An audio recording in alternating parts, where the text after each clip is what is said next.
Assalamualaikum warahmatullahi wabarakatuh. Salam sejahtera untuk kita semua.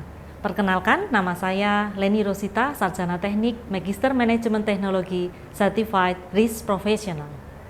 Saat ini saya sebagai dosen di Program Studi Sistem Informasi Fakultas Teknologi Informasi di Universitas Ciputra, Surabaya. Saya dipercaya mengampu mata kuliah diantaranya Software Quality Assurance dan beberapa mata kuliah lainnya. Sejak 2017 hingga saat ini, saya kebetulan juga sebagai Head of Quality Assurance di Universitas Ciputra, Surabaya.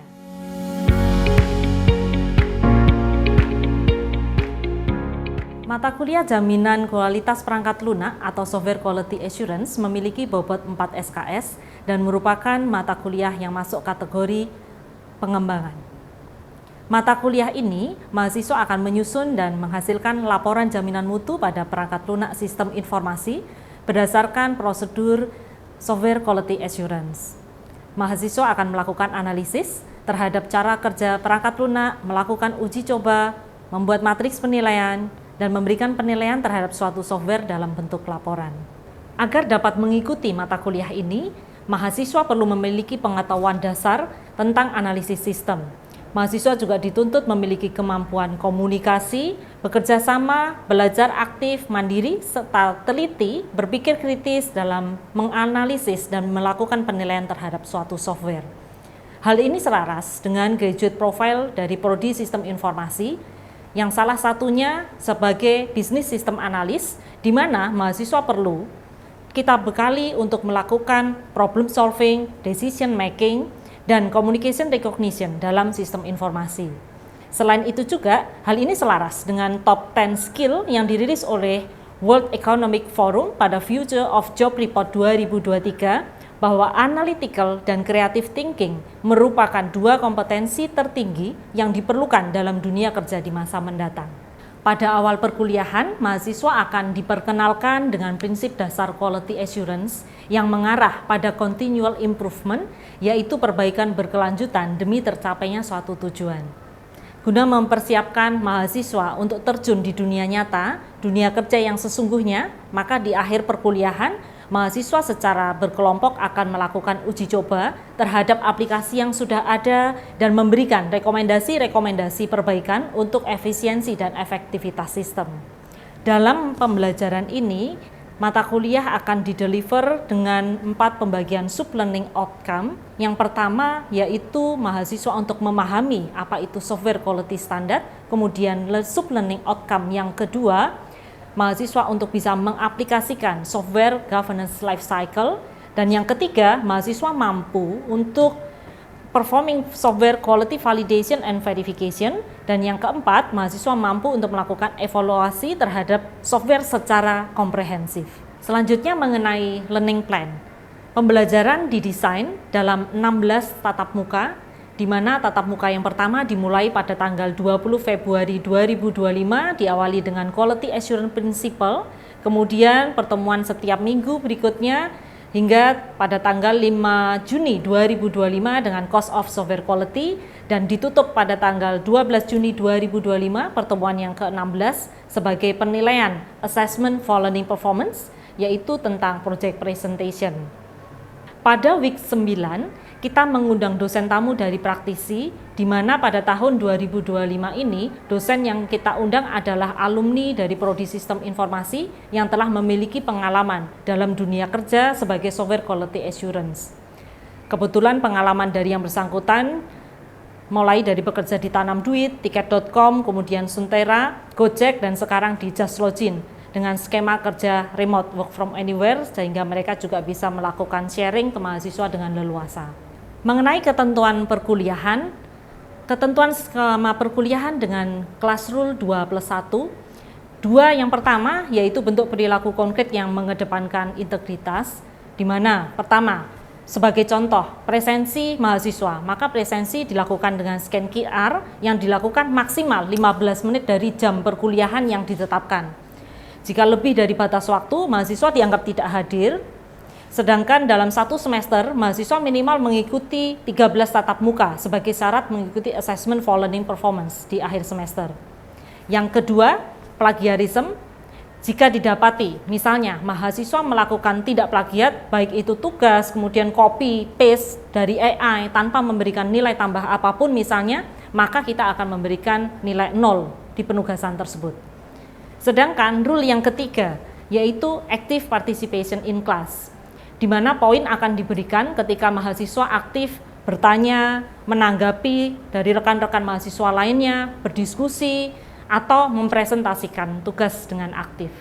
Materi dan tugas perkuliahan kita maintain dalam elearn.uc.ac.id, di mana terdapat 4 komponen wajib pada elearn, yaitu yang pertama course overview, kemudian yang kedua terkait dengan roadmap pembelajaran, yang ketiga profil dosen, kemudian yang keempat persyaratan kelas.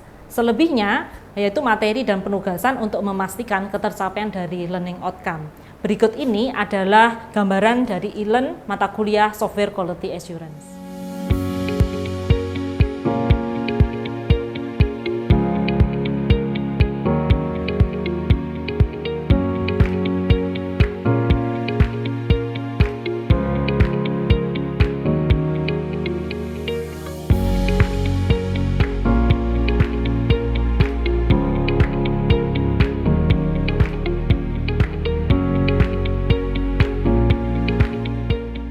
Sebagai bentuk komitmen sebagai seorang dosen, maka kita juga melakukan pembelajaran aktif di kelas, dan berikut ini adalah rekaman dari pembelajaran week 1 di MK Software Quality Assurance. Baik, selamat pagi rekan-rekan semua. Oke, ya hari ini kita bertemu dalam mata kuliah Software Quality Assurance. Mata kuliah ini dengan bobot 4 SKS. Baik, saya akan coba awali terkait dengan kurikulum structure di Universitas Ciputra. Jadi rekan-rekan, untuk kurikulum yang diberlakukan di Universitas Ciputra ini adalah kurikulum yang berbasis OBE, Outcome Based Education, di mana pembelajaran tujuannya adalah untuk mencapai capaian pembelajaran. Ya, saat ini rekan-rekan kita berada di posisi ini. Jadi di antara struktur kurikulum program studi ada kemampuan fundamental berdasarkan bidang keilmuan prodi, ini untuk semester 1 sampai dengan 4. Kemudian yang semester 5 sampai dengan 6, di sini ada 3 variasi, yaitu pendukung keahlian, pengembangan keahlian, berbasis keilmuan, kemudian pilihan bidang keahlian sebelum menuju ke tugas akhir. Jadi posisi mata kuliah Software Quality Assurance ini merupakan salah satu mata kuliah dari kategori MK pilihan bidang keahlian. Baik, sedangkan dalam tatanan kurikulum program studi sistem informasi, posisi dari Software Quality Assurance sendiri berada pada bagian ini ya rekan-rekan, di semester 6. Baik, selanjutnya terkait dengan learning design. Pembelajaran ini dibagi dalam 4 tahapan learning objektif. Yang pertama, harapannya mahasiswa ini mampu memahami apa saja standar-standar dalam software quality. Kemudian di tahap yang kedua, mahasiswa mampu mengaplikasikan software governance life cycle. Kemudian yang ketiga, supaya mahasiswa ini mampu untuk melakukan validasi kualitas dan juga verifikasi terhadap software yang akan kita evaluasi. Kemudian yang keempat, pada ujungnya mahasiswa ini mampu untuk diharapkan mampu mengevaluasi software secara komprehensif, secara keseluruhan. Sehingga kesimpulannya rekan-rekan, tujuan akhirnya adalah ini, learning outcome yang tertera di sini. Kita mampu mengcompile laporan quality assurance dalam software sistem informasi. Dan yang kita lakukan ini berbasis pada proses evaluasi secara prosedural terhadap software quality assurance.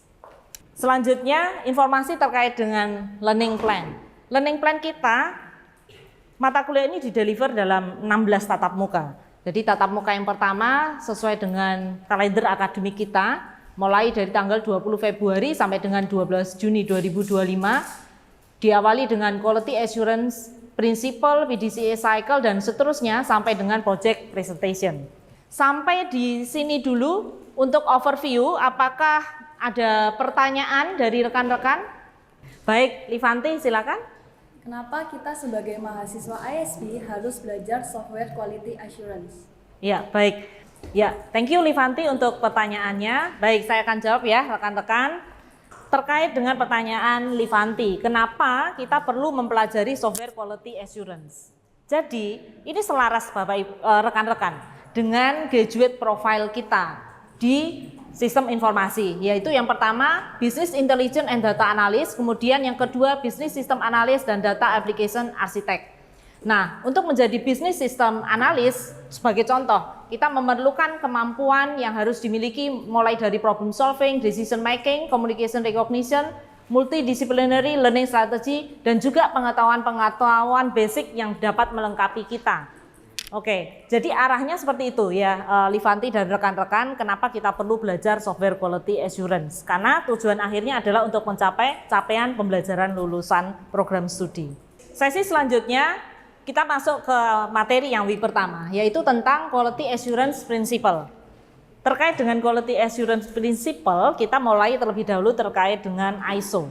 Ya, ISO sebetulnya apa sih ISO ini? ISO ini adalah International Standard Organization.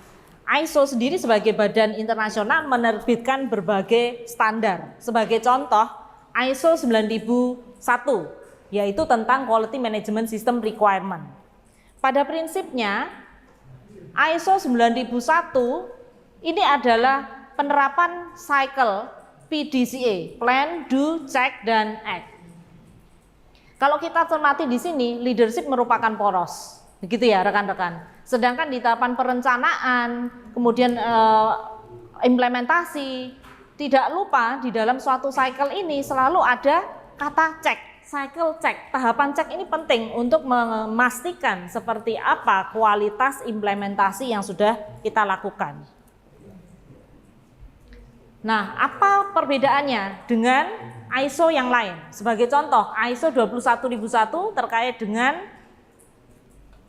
Educational Organization Management System. Kalau kita perhatikan, sama PDCA, begitu ya. Porosnya juga leadership di sini.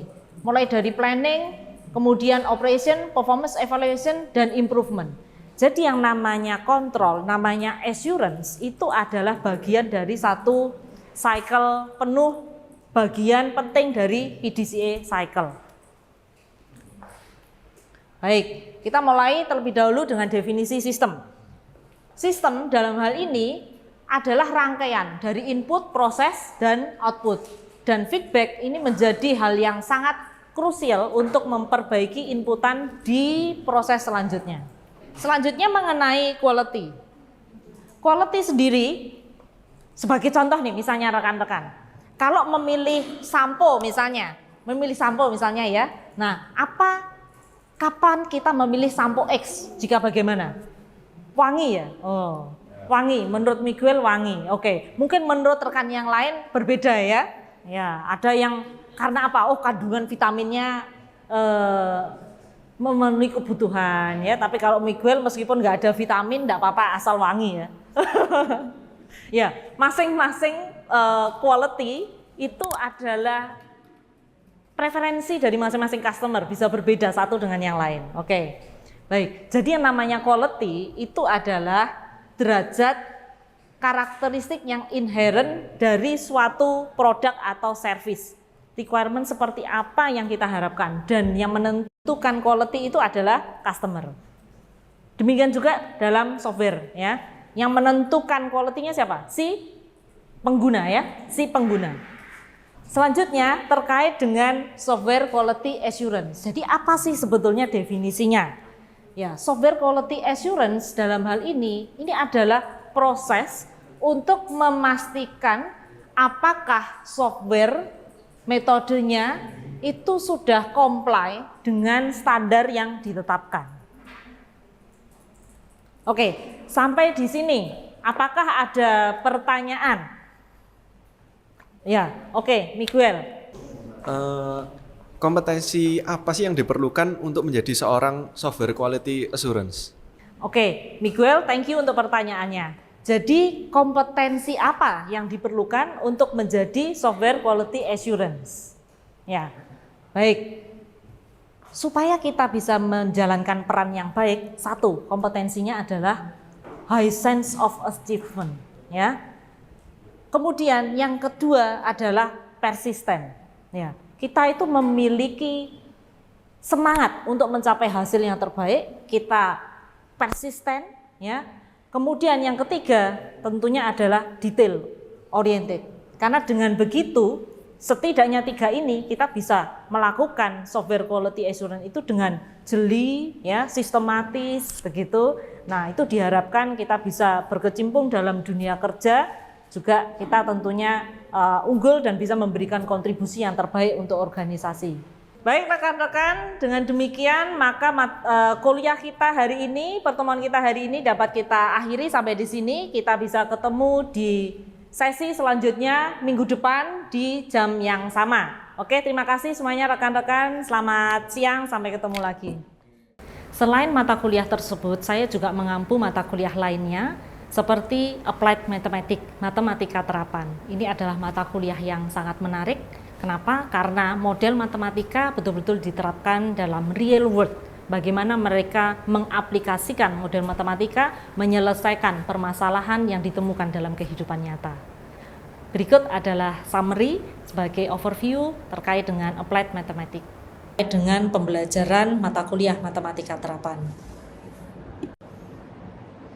Pembelajaran mata kuliah Applied Mathematics dibagi dalam 4 sub-learning outcome. Yang pertama yaitu Discovery 1, di mana mahasiswa diharapkan mampu memaknai model aritmetik, sistem bilangan, boolean model, dan model himpunan. Kemudian sub-learning outcome yang kedua yaitu Discovery 2, di mana mahasiswa diharapkan mampu memaknai model matematika lainnya seperti probabilitas, aljabar linier, dan juga teori graf.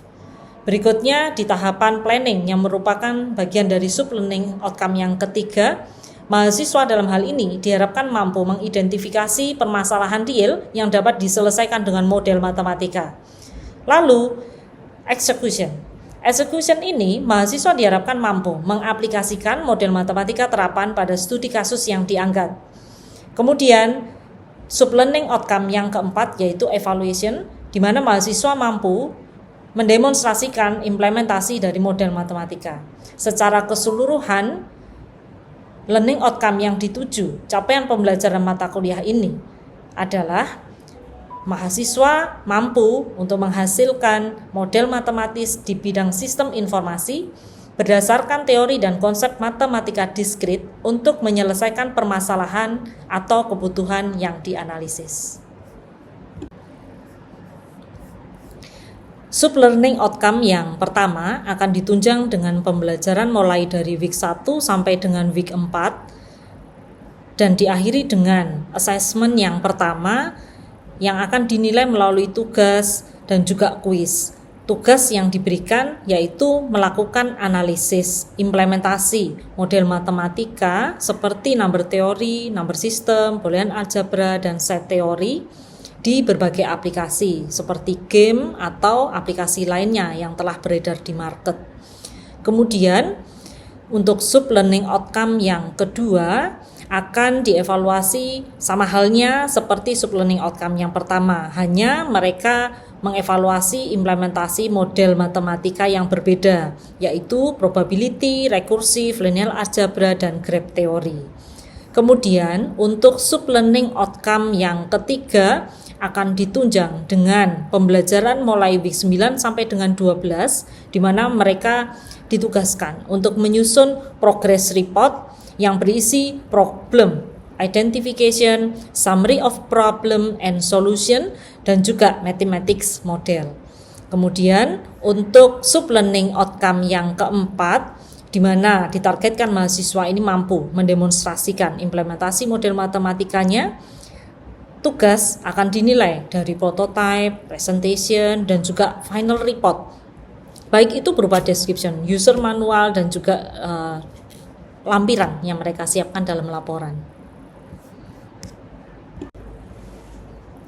Berikut ini adalah contoh dari aplikasi baik berupa games ataupun aplikasi lainnya yang dianalisis oleh rekan-rekan mahasiswa. Seperti apa implementasi model matematika di balik aplikasi ini? Mereka telaah. Sebagai penilaian assignment yang ketiga dan juga ALP, Assessment for Learning Performance, dalam hal ini terdapat 17 kelompok di kelas A, di mana jumlah mahasiswa terdapat 50 mahasiswa. Berikutnya, untuk AFL 3 dan ALP ini diantaranya seperti ini, dengue risk taker, skin ceria, dan selanjutnya. Ini juga contoh lainnya, protein tracker, vision meter, dan seterusnya. Pada penilaian Assessment for Learning Performance di TM ke-16 ini, kita juga mengundang Dewan Juri, satu dari Prodi Manajemen, kemudian satu lagi adalah Kaprodi dari Prodi Sistem Informasi di Universitas Ciputra. Kriteria penilaian juri juga kita komunikasikan sejak minggu pertama ke para mahasiswa, di mana aspek yang dinilai mulai dari kontekstual, creativity, applicable, positive impact, dan juga team performance. Berikut ini adalah contoh-contoh dokumentasi selama berlangsungnya Applied Mathematics Expo di TM ke-16. Sangat menarik sekali, di mana mahasiswa all out dengan berbagai prototipe proyek mereka masing-masing, bisa menjelaskan, mendemonstrasikan ke para audiens semua, di mana audiens yang kita undang dalam acara ini adalah semua dosen, semua tenaga kependidikan, termasuk mahasiswa program studi lain atau program studi sistem informasi berbagai angkatan kita undang untuk memberikan voting. Kelompok mana, proyek mana yang menurut mereka favorit dan juga mengimplementasikan matematika dengan optimal.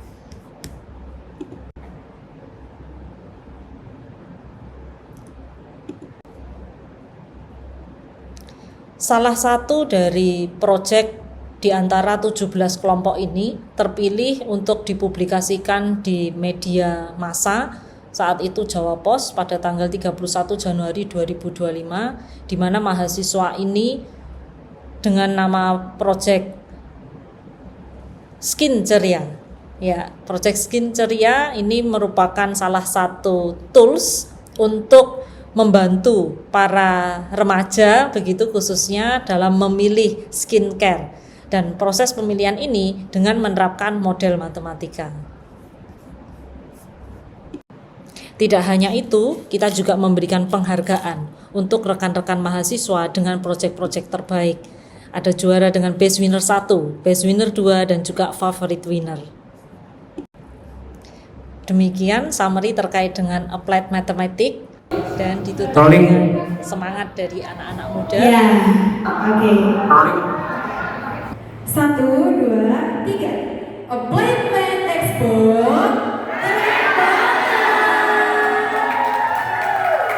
Demikian video pembelajaran ini disusun untuk pengurusan sertifikasi dosen. Terima kasih banyak atas atensi Bapak Ibu. Wassalamualaikum warahmatullahi wabarakatuh. Salam sejahtera. Salam entrepreneur.